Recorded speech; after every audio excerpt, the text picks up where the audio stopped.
What's up, YouTube? It's your boy Dustin back at it with another reaction video.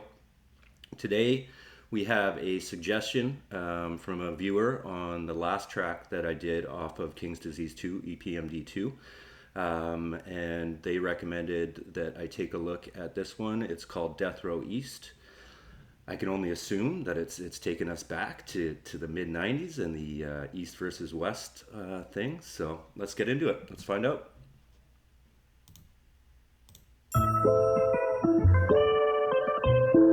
Yeah, hold up. KD2 shit.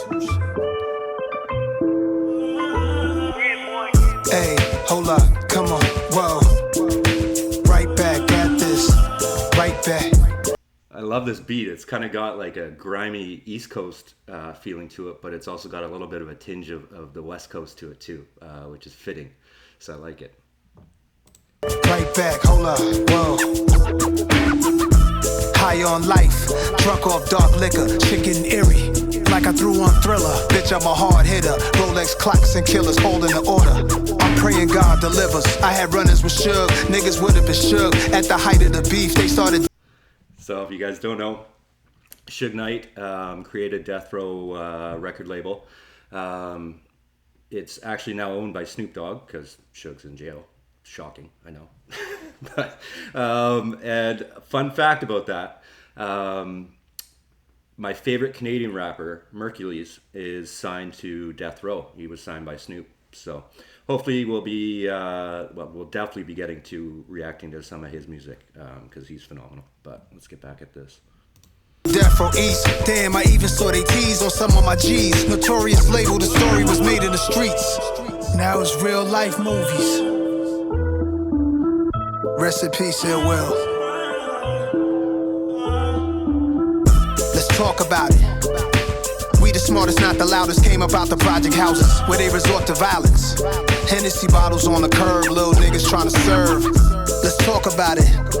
Back when Jungle told pockets on, soon as we walk about this. Picket signs, outlaws, outside the music hall. Bunch of ghetto superstars, really down to lose it all. Both sides was thugging, but when you in my city, you know how we coming. Animals in the field and most of them clutching. When you live in this rugged, that come with repercussions. Look, high on life, drunk off dog. So we're getting a hip hop history lesson here from Nas's perspective as to how things went down. Super interesting. I mean, you know, you hear a lot of the story, but I mean, to hear from somebody who was actually in it and there, that's awesome. Dark liquor, chicken eerie. Like I threw on Thriller, bitch I'm a hard hitter. Rolex clocks and killers holding the order. I'm praying God delivers. I had runners with Suge, niggas would have been shook. At the height of the beef, they started Death Row East. Damn, I even saw they tease on some of my G's. Notorious label, the story was made in the streets. History lessons, keep it on record.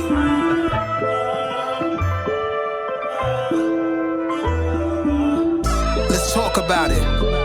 Cause when you got a story real as mine, you can't leave nothing out it. Take you back to 9-6 diamonds and Mag 10s, looking through a fresh lens. Everything I knew now, wish I knew back then. Like it was only so much time left before Machiavelli the Don left. Booked the flight flying out west. We was trying to squash the whole shit in Vegas. No media to eat it up and leak it in the papers. Eric B, Big D. That's a cool line, because if you look at old interviews from like Snoop, Nas, Tupac, they all say that it was just like, this was just media driven. That they were just selling the narrative to get the publicity. In reality, I mean, it was just a small beef between Tupac and Biggie, and then the media just turned it into this whole East versus West thing, and then you had that incident at the Source Awards with Suge. So, I mean, a great line. Supreme was affiliated. Peace to Edie, Napoleon, all the innovators. We had respect before we was ever some entertainers. See Suge, he was a dangerous threat. M.O.B. almost turned half of New York red. Brothers I grew up with threw up they sets. Some even had them Death Row chains hang off their necks. There's a rumor that spread I like to address. Pac was never set up by Stretch, let it rest. I stepped to him at Bryant Park so we could speak direct.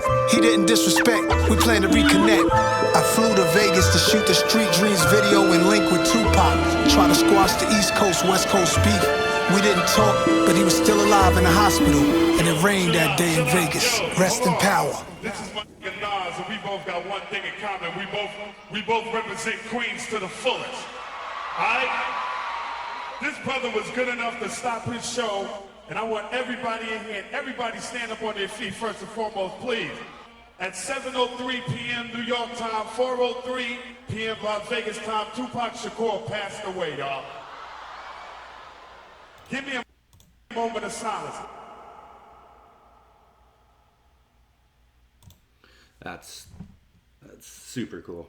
To this day, I still remember when I heard the news that he died. Yeah, wow, what a great song. Thank you very much for that suggestion. That was really, really good.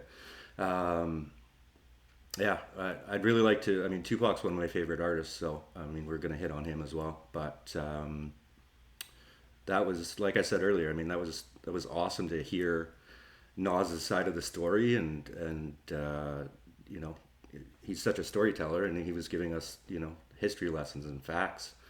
So yeah, as always, guys, if you haven't already, please like and subscribe. All the support means the world to me. No matter what time of day it is, morning, afternoon, night, I hope you have a blessed day, fam. Much love.